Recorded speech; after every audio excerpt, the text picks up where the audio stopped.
আসসালামু আলাইকুম। আজকে আমি আপনাদের পড়ে শোনাবো রবীন্দ্রনাথ ঠাকুরের উপন্যাস শেষের কবিতা। অমিত রায় ব্যারিস্টার। ইংরেজির ছাদে রায়পদবী রয় ও রে রূপান্তর যখন ধারণ করলে তখন তার শ্রী গেল বুঝে, কিন্তু সংখ্যা হলো বৃদ্ধি। এই কারণে নামের অসামান্যতা কামনা করে অমিত এমন একটি বানান বানালে যাতে ইংরেজ বন্ধু ও বন্ধুনীদের মুখে তার উচ্চারণে দাঁড়িয়ে গেল অমিত রায়। অমিতের বাপ ছিলেন দিগ্বিজয়ী ব্যারিস্টার। যে পরিমাণ টাকা তিনি জমিয়ে গেছেন সেটা অধস্তন 3 পুরুষকে অধপাতে দেবার পক্ষে যথেষ্ট। কিন্তু পৈতৃক সম্পত্তির সংঘাতেও অমিত বিনা বিপত্তে এই যাত্রা টিকে গেল। কলিকাতা বিশ্ববিদ্যালয়ে বি.এর কোঠায় পা দেবার পূর্বেই অমিত অক্সফোর্ডে ভর্তি হয়। সেখানে পরীক্ষা দিতে দিতে এবং না দিতে দিতে ওর 7 বছর গেল কেটে। বুদ্ধি বেশি থাকাতে পড়াশোনা বেশি করেনি, অথচ বৃত্তিতে কমতি আছে বলে ঠাওর হয় না।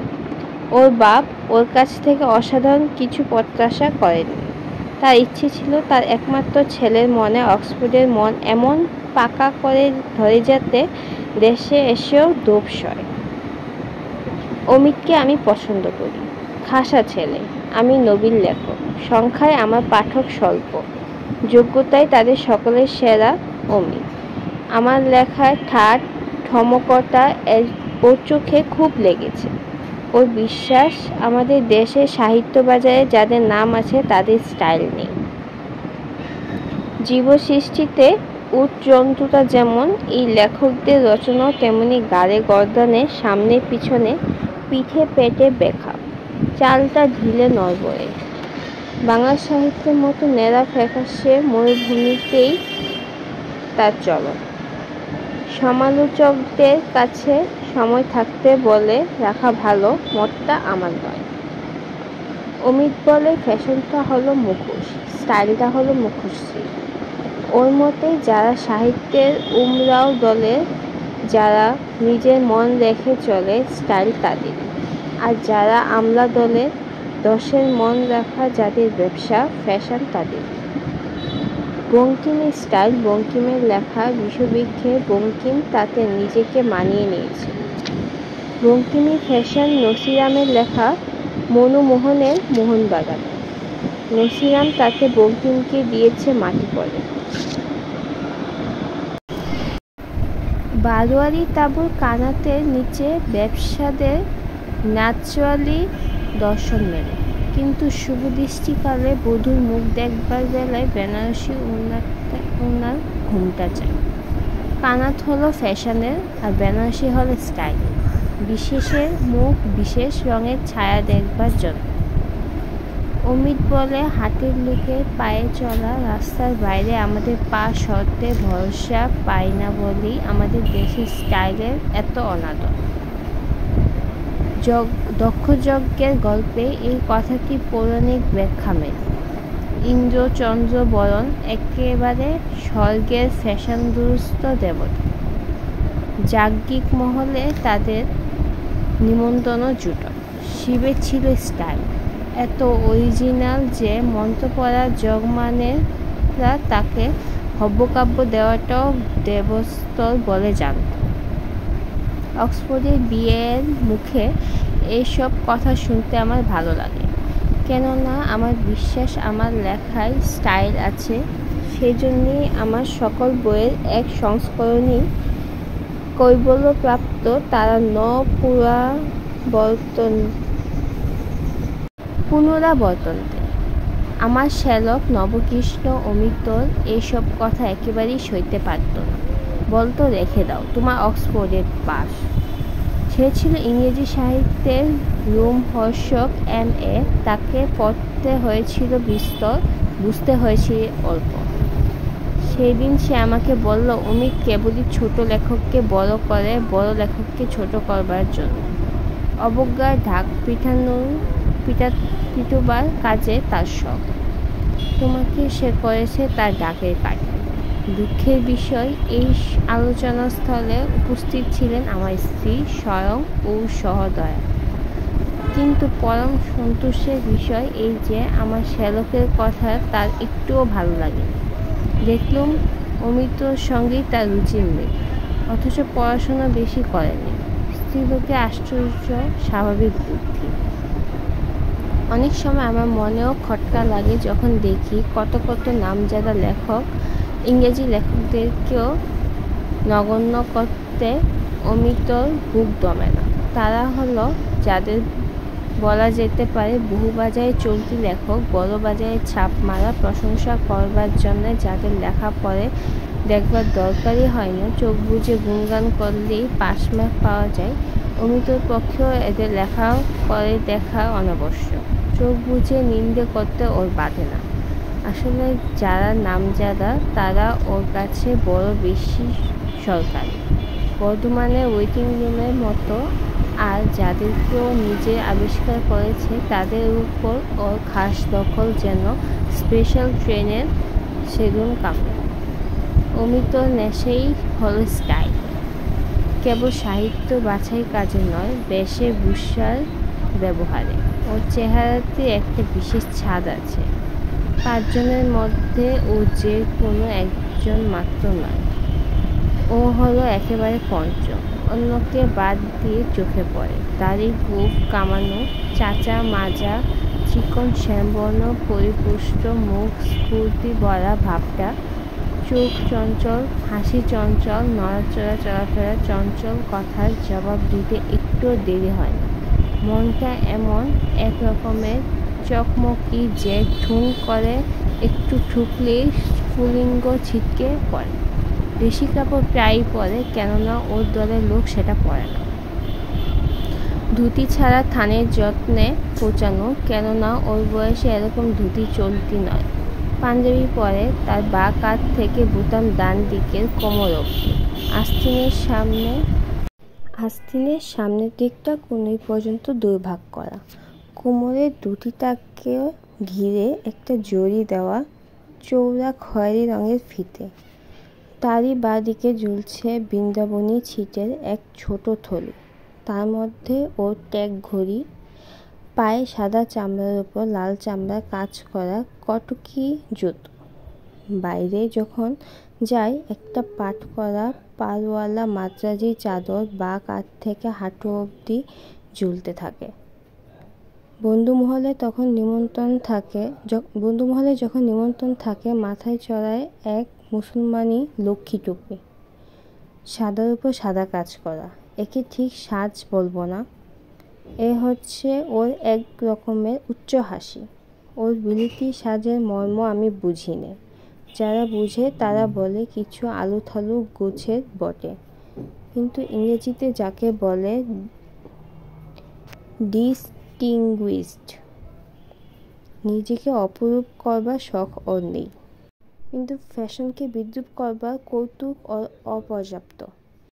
কোনো মতে বয়স মিলিয়ে যারা কুষ্ঠির প্রমাণে যুবক তাদের দর্শন মেলে পথে ঘাটে।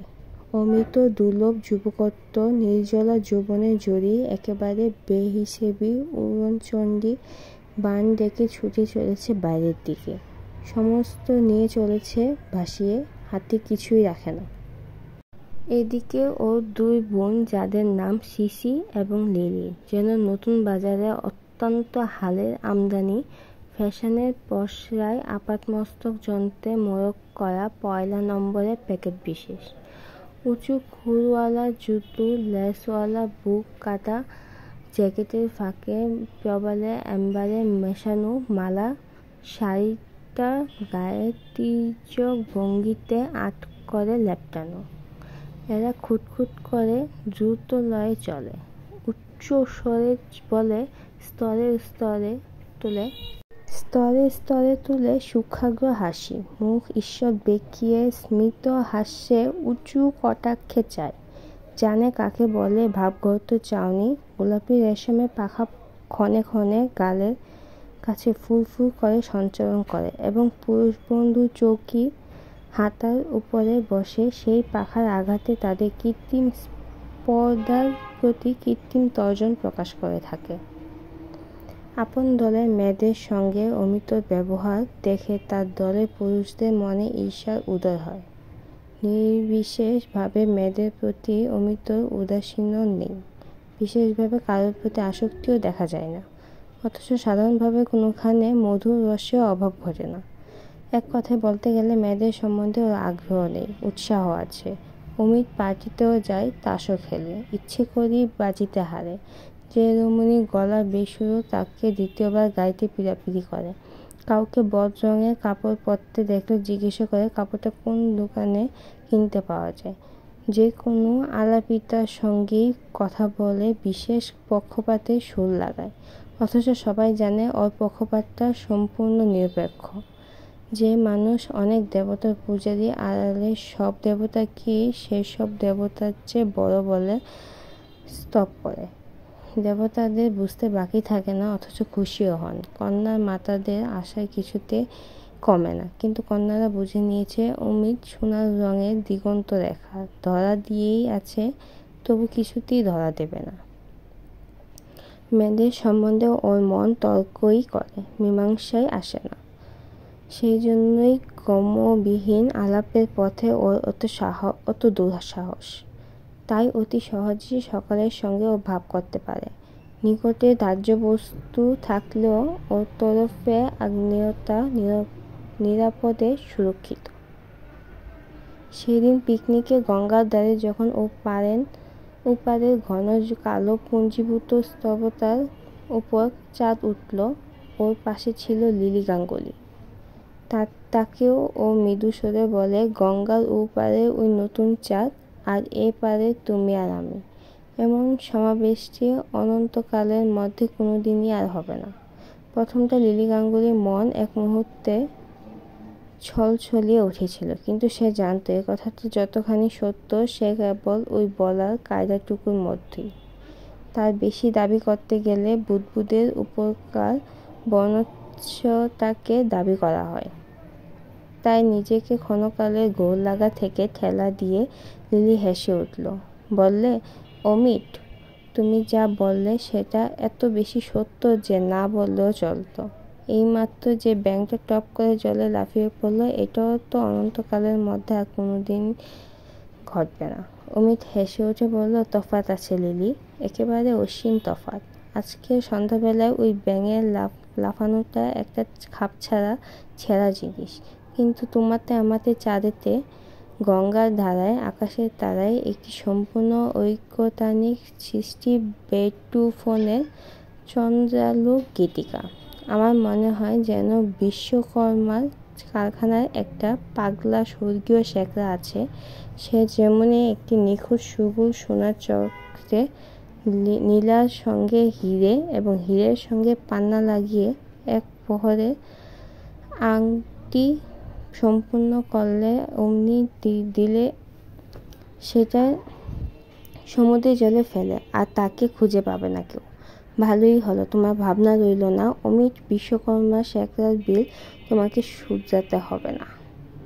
কিন্তু লিলি, কোটি কোটি যুগের পর যদি দৈবাৎ তোমাতে আমাতে মঙ্গল গ্রহের লাল অরণ্যের ছায়ায় তার কোন একটা হাজার রসি খালের ধারে মুখোমুখি দেখা হয়, আর যদি শকুন্তলার সেই ছেলেটা বোয়াল মাছের পেট চিরে আজকে এই অপরূপ সোনার মুহূর্তটি আমাদের সামনে এনে ধরে, চমকে উঠে মুখ চাওয়াচাওয়ি করব, তারপরে কি হবে ভেবে দেখো। লিলি অমিতকে পাখার বাড়ি তাড়না করে বলল, তারপরে সোনার মুহূর্তটি অন্যমনে খসে পড়বে সমুদ্রের জলে, আর তাকে পাওয়া যাবে না। পাগলা শেখরার গড়া এমন তোমার মতো মুহূর্ত খসে পড়ে গেছে, ভুলে গেছো বলে তার হিসাব নেই। এই বলে লিলি তাড়াতাড়ি উঠে তার সখীদের সঙ্গে গিয়ে যোগ দিল। এই ঘটনার মধ্যে এই একটা ঘটনার নমুনা দেওয়া গেল। অমিতর বোন সিসি লিসিয়া ওকে বলল, তুমি বিয়ে করো না কেন? অমিত বলল, বিয়ের ব্যাপারটা সকলের চেয়ে জরুরি হচ্ছে পাত্রী, তার নিচেই পাত্র। সিসি বলল, অবাক করলে, মেয়ে এত আছে? অমিত বলে, মেয়ে বিয়ে করত সেই পুরাকালে, লক্ষণ মিলিয়ে। আমি চাই পাত্রী আপন পরিচয়ই, যার পরিচয় জগতে যে অদ্বিতীয়। সিসি বলে, তোমার ঘরে এলেই তুমি হবে প্রথম, সে হবে দ্বিতীয়, তোমার পরিচয়ই হবে তার পরিচয়। অমিত বলে, আমি মনে মনে যে মেয়ের ব্যর্থ প্রত্যাশায় ঘটকালি করি সে ঘর ঠিকানা মেয়ে। প্রায় সে ঘর পর্যন্ত এসে পৌঁছায় না। সে আকাশ থেকে পড়ন্ত তারা হৃদয়ের বায়ুমণ্ডল ছুঁতে না ছুঁতে জ্বলে ওঠে, বাতাসে যায় মিলিয়ে, বাস্ত ঘরের মাটি পর্যন্ত আসা ঘটিয়ে ওঠে না। সিসি বলে, অর্থাৎ সে তোমার বোনদের মতো একটুও না। অমিত বলে, অর্থাৎ সে ঘরে এসে কেবল ঘরের লোকেরই সংখ্যা বৃদ্ধি করে না। সিসি বলে, আচ্ছা ভাই সিসি বিমি বুঝ তো অমির জন্যে পথ চেয়ে তাকিয়ে আছে, ইশারা করলেই ছুটে এসে পড়ে। তাকে ওর পছন্দ নয় কেন? বলে তার কালচার নেই। কেন ভাই, সে তো MA তে বোটানি ফার্স্ট, বিদেকের তো বলে কালচার, বিদেকেই তো বলে কালচার। অমিত বলে, কমল হীরের পাথরটাকেই বলে বিদ্যে, আর ওর থেকে যে আলু ঠিকরে পড়ে তাকেই বলে কালচার। পাথরের ভার আছে, আলুর আছে দীপ্তি। লিসি রেগে উঠে বলে, ইস, বিমি বুসের আদর নেই ওর কাছে, উনি নিজেই নাকি তার যোগ্য। অমি যদি বিমি বোসকে বিয়ে করতে পাগল হয়েও উঠে, আমি তাকে সাবধান করে দিব, সেই জন্য ওর দিকে ফিরেও না তাকায়। অমিত বলল, পাগল না হলে বিমি বোসকে বিয়ে করতে চাইবই বা কেন? সেই সময় আমার বিয়ের কথা না ভেবে উপযুক্ত চিকিৎসার কথা ভেব। আত্মীয় স্বজন অমিতর বিয়ের আশাই ছেড়ে দিয়েছে। তারা ঠিক করেছে বিয়ের দায়িত্ব নেবার যোগ্যতা ওর নেই, তাই ও কেবল অসম্ভবের স্বপ্ন দেখে আর উল্টো কথা বলে মানুষকে চমক লাগিয়ে বেড়ায়। ওর মনটা আলিয়ার আলো মাঠে বাঁধে ধাঁধা লাগতেই আছে, ঘরের মধ্যে তাকে ধরে আনবার জোরই।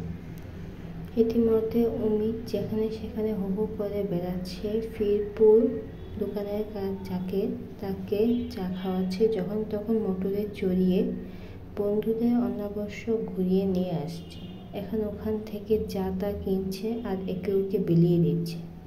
ইংরেজি বই সদ্য কিনে এ বাড়িতে ও বাড়িতে ফেলে আসছে আর ফিরে আনছে না।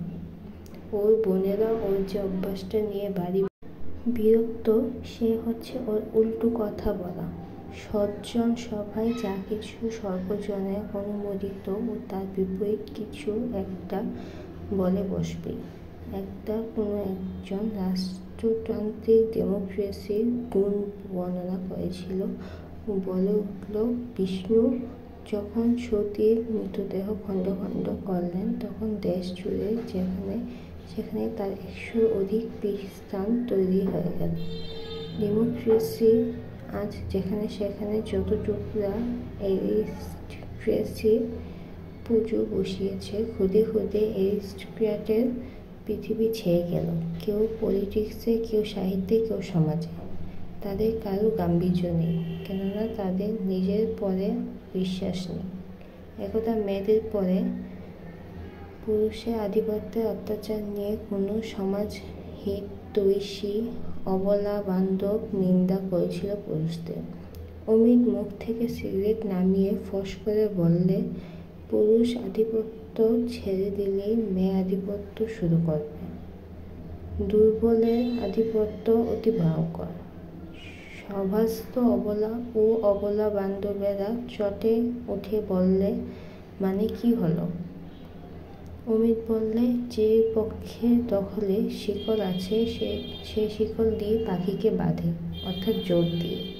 শিকল নেই যার, সে বাঁধে আফিম খাইয়ে, অর্থাৎ মায়া দিয়ে। শিকলওয়ালা বাঁধে বটে, কিন্তু ভোলায় না। আফিমওয়ালি বাঁধেও বটে, ভোলায়ও।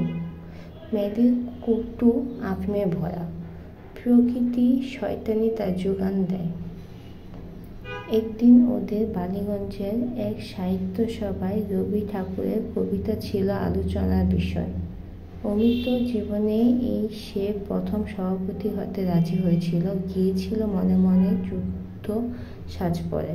একজন সেকেলে গাছের অতি ভালো মানুষ ছিল বক্তা, রবি ঠাকুরের কবিতা যে কবিতাই এইটি প্রমাণ করেই তার উদ্দেশ্য। দু একজন কলেজের অধ্যাপক ছাড়া অধিকাংশ সভ্যই স্বীকার করলে প্রমাণটা একরকম সন্তোষজনক। সভাপতি উঠে বললে, কবি মাত্রের উচিত 5 বছর মেয়াদে কবিত্ব করা, 25 থেকে 30 পর্যন্ত। এই কথা বলবো না যে পরবর্তীদের কাছ থেকে আরও ভালো কিছু চাই, বলবো অন্য কিছু চাই। ফজলি আম ফুরুলে বলবো না আনো ফজলি তো আম, বলবো নতুন বাজার থেকে বড় দেখে আতা নিয়ে এসো তো। হ্যাঁ, ডাব নারকেলের মেয়াদ অল্প, সে রসের মেয়াদ। জুনু নারকেলের মেয়াদ বেশি, সে শ্বাসের মেয়াদ। কবিরা হলো ক্ষণজীবী, ফিল জফরের বয়সের গাছ পাথর নেই। রবি ঠাকুরের বিরুদ্ধে সবচেয়ে বড় নালিশ এই যে বড় ওয়ার্ডসওয়ার্থের নকল করে ভদ্রলোকের অতি অন্যায় রকম বেঁচে আছে। জম বাতি নিভিয়ে দেবার জন্য থেকে ফরাস পাঠায়, তবু লোকটা দাঁড়িয়ে দাঁড়িয়েও চৌকি হাতটা আঁকড়িয়ে থাকে। ও যদি মানে নিজেই সরে না পড়ে, আমাদের কর্তব্য ওর সভা ছেড়ে দল বেঁধে উঠে আসে। পরবর্তী যিনি আসবেন তিনিও তাল ঠুকি গর্জাতে আসবেন যে তার রাজত্বের অবসান নেই। অমরাবতী বাধা থাকবে মর্তে তারই দরজায়। কিছুকাল ভক্তরা দেবে মাল্য চন্দন, খাওয়াবে পেট ভরিয়ে, সাষ্টাঙ্গে প্রণিপাত করবে। তারপরে আসবে তাকে বলি দেবার পুণ্যদিন, ভক্তিবন্ধন থেকে ভক্তদের পরিত্রাণের শুভ লগ্ন। আফ্রিকার চতুষ্পদ দেবতার পুজোর প্রণালী এইরকমই। দ্বিপদী, ত্রিপদী, চতুষ্পদী, চতুর্দশপদী দেবতাদের পুজো এই নিয়মে। পূজা জিনিসটাকে একঘেয়ে করে তোলার মতো অপবিত্র অধার্মিকতা আর কিছু হতে পারে না। ভালো লাগা এভলিউশন আছে। 5 বছর পূর্বেকার ভালো লাগা 5 বছর পরেও যদি একই জায়গায় খাড়া দাঁড়িয়ে থাকে, তাহলে বুঝতে হবে বেচারা জানতে পারেনি যে সে মরে গেছে। একটু ঠেলা মারলেই তার নিজের কাছে প্রমাণ হবে যে সেন্টিমেন্টাল আত্মীয়রা তার সন্তুষ্টি সৎকার করতে বিলম্ব করেছিল, বোধ করি উপযুক্ত উত্তরাধিকারীকে চিরকাল ফাঁকি দেবার মতলবে। রবি ঠাকুরের দলের এই অবৈধ ষড়যন্ত্র আমি পাবলিকের কাছে প্রকাশ করব বলে প্রতিজ্ঞা করেছি। আমার মণিভূষণ চশমা ঝলক লাগিয়ে প্রশ্ন করলে, সাহিত্য থেকে রয়্যালটি উঠিয়ে দিতে চান? একেবারেই। এখন থেকে কবি প্রেসিডেন্ট দ্রুত নিঃশেষিত যুগ। রবি ঠাকুরের সম্বন্ধে আমার দ্বিতীয় বক্তব্য এই যে তার রচনা রেখা তারই হাতের অক্ষরের মতো গোল বা তরঙ্গ রেখা, গোলাপের বা নারী মুখ বা চাঁদের ধরনের। ওটা প্রিমিটিভ, প্রকৃতির হাতের অক্ষরের মকসু করা। নতুন প্রেসিডেন্টের কাছে চাই কড়া লাইনের, খাড়া লাইনের রচনা। তীরের মতো, বসি ফলার মতো, কাটার মতো, ফুলের মতো নয়, বিদ্যুতের রেখার মতো,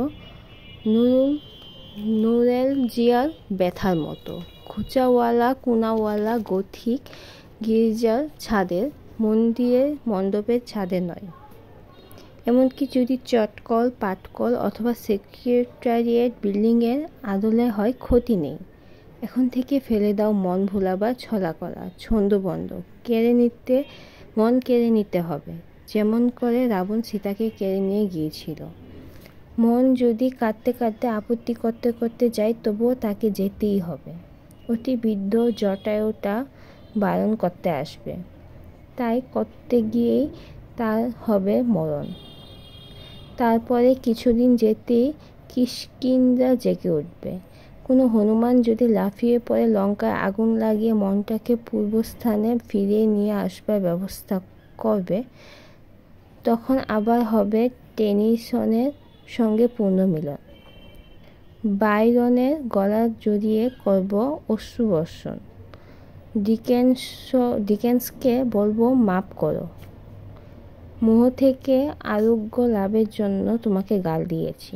মোগল বাদশাদের কাল থেকে আজ পর্যন্ত দেশে যত মুগ্ধ মিস্ত্রি মিলে যদি যেখানে সেখানে ভারত জুড়ে কেবলই গম্বুজওয়ালা পাথরের বুদবুদ বানিয়ে চলত, তাহলে ভদ্রলোক মাত্রই যেদিন 20 বছর বয়স পেরুত সেদিনই বানপ্রস্থ নিতে দেরি করত না। তাজমহলকে ভালো লাগবার জন্যই তাজমহলের নেশা ছুটিয়ে দেওয়া দরকার। এখানে বলে রাখা দরকার, কথা তো সামলাতে না পেরে সভার রিপোর্টারের মাথা ঘুরে গিয়েছিল। সে যা রিপোর্ট লিখেছিল সেটা অমিতর বক্তৃতার চেয়েও অবদ্ধ হয়ে উঠেছিল। তারই থেকে যে কটা টুকরো উদ্ধার করতে পারলুম তাই আমরা উপরে সাজিয়ে দিয়েছি। তাজমহলের পুনরাবৃত্তির প্রসঙ্গে রবি ঠাকুরের ভক্ত আরক্ত মুখে বলে উঠল, ভালো জিনিস যত বেশি হয় ততই ভালো। অমিত বলল, ঠিক তার উল্টো, বিধাতার রাজ্যে ভালো জিনিস অল্প হয় বলেই তো ভালো, নাইলে সে নিজেই ভিড়ের ঠেলায় হয়ে যেত মাঝার। যেই সব কবি 60-70 পর্যন্ত বাঁচতে একটু লজ্জা করে না, তারা নিজেকে শাস্তি দেয় নিজেকে সস্তা করে দিয়ে। শেষকালটাই অনুকরণের দল চারিদিকে ব্যূহ বেঁধে তাদেরকে মুখ ব্যাংচাতে থাকে। তাদের লেখা চরিত্র বিগড়ে যায়, পূর্বের লেখা থেকে চুরি শুরু হয়ে পড়ে পূর্বের লেখার রিসিপ্টস অফ স্টোলন প্রপার্টি। সে স্থলে লোকহিতের খাতিরে পাঠকদের বক্তব্য হচ্ছে কিছুতেই এইসব অতি প্রবীণ কবিদের বাঁচতে না দেওয়া। শারীরিক বাঁচার কথা বলছি নে, কাব্যিক বাঁচা। এদের পরমায়ু নিয়ে বেঁচে থাক প্রবীণ অধ্যাপক, প্রবীণ পলিটিশিয়ান, প্রবীণ সমালোচক। সেদিনকার বক্তা বলে উঠল, জানতে পারি কি কাকে আপনি প্রেসিডেন্ট করতে চান? তার নাম করুন। অমিত ফস করে বলল, নিবারণ চক্রবর্তী। সবার নানা চৌকি থেকে বিস্মিত রব উঠল। নিবারণ চক্রবর্তী? সে লোকটা কে? আজকের দিনে এই যে প্রশ্নের অঙ্কুর মাত্র, আগামী দিনে এর থেকে উত্তরের বনস্পতি জেগে উঠবে। ইতিমধ্যে আমরা একটা নমুনা চাই, তবে শুনুন। বলে পকেট থেকে একটা সরু লম্বা ক্যানভিসে বাঁধা খাতা বের করে তার থেকে পড়ে গেল। আনিলাম অপরিচিতের নাম, ধরণীতে পরিচিত জনতার সরণিতে। আমি আগন্তুক, আমি জনগণের প্রচণ্ড কৌতুক। ক্ষুরোদার বার্তা আনিয়াছি বিধাতার। মহাকালেশ্বর পাঠিয়েছে 2 লক্ষ অক্ষর। বল দুঃসাহসী কে কে, মৃত্যুপণ রেখে দিবি তার দুরূহ উত্তর। শুনিবে না মুহূর্তার সেনা, করে পথরোধ। ব্যর্থক্রোধ হুঙ্কারিয়া পরে বুকে, তরঙ্গে নিষ্ফলতা। মৃত্যু যথা মরে মাথা ঠুকে, শৈলতট পরে আত্মঘাতী দম্ভ ভরে। পুষ্পমাল্য নাহি মোর রিক্ত বক্ষতল, নাহি বর্ম অঙ্গদকুণ্ডল, শূন্য এ ললাটপট্টে লেখা। গূঢ় জয় টিকা, ছিন্ন কস্থা, দারিদ্র্যের বেশ, করিব নিঃশেষ। তোমার ভাণ্ডার খুলো খুলো দ্বার, অকস্মাৎ বাড়িয়েছি হাত, যা দিবার দাও অচিরাত। বক্ষ তব কেঁপে উঠে, কম্পিত অর্গল পৃথি তন্ময়। ভয়ে আর্ত উঠেছি চিৎকারি, দিগন্ত বিদারী। ফিরে যা এখনই রে দুরন্ত ভিখারি। তোর কণ্ঠধ্বনি ঘুরি ঘুরি নিশীথ নিদ্রার বক্ষে হানে তীব্র ছুরি। অস্ত্র আনো, জঞ্জনিয়া আমার পাঞ্জরে হানো। মৃত্যুরে মারুক মৃত্যু, অক্ষয় এ প্রাণ। করি যাব দান, শৃঙ্খল জড়াও তবে। বাদো মোরে খণ্ড খণ্ড হবে মুহূর্তে চকিতে। মুক্তি হব তোমারই মুক্তিতে। শাস্ত্র আনো, হানো মারো হানো। পণ্ডিতে পণ্ডিতে ঊর্ধ্বস্বরে চাহিব খণ্ডিতে। দিব্যবাণী জানি জানি, তর্কবান হয়ে যাবে খান খান। মুক্ত হবে জীর্ণ বাক্যের আচ্ছন্ন দুচোখ। হেরিবে আলোক অগ্নি জালো, আজিকাল যাহা ভালো, কল্ল যদি হয় তাহা কালো। যদি তাহা ভস্ম হয় ভীষ্মময় ভস্ম হোক, দূর করো শোক মোর অগ্নি পরীক্ষায়। ধন্য হোক বিশ্বলোক অপূর্ব দীক্ষায়, আমার দুর্বোধ বাণী। বিরুদ্ধ বুদ্ধির পরে মুষ্টিহানি, করিবে তাহারে উচ্চকিত আতঙ্কিত। উন্মাদ আমার ছন্দ, দিবে দ্বন্দ্ব। শান্তিলুব্ধ মুমুক্ষুরে, ভিক্ষায় জীর্ণ বুভুক্ষুরে। শিরে হস্ত হেনে একে একে নেবে মেনে, ক্রোধে লোভে ভয়ে লোকালয়ে।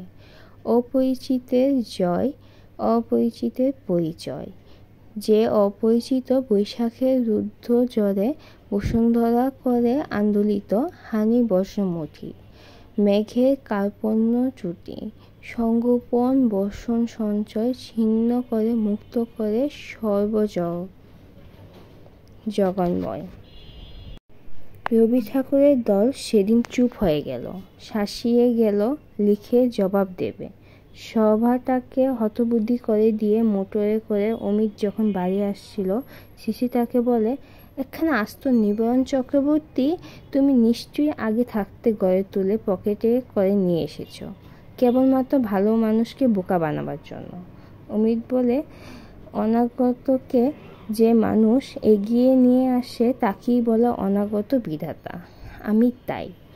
নিবারণ চক্রবর্তী আজ মরতে এসে পড়ল, কেউ তাকে আর ঠেকাতে পারবে না।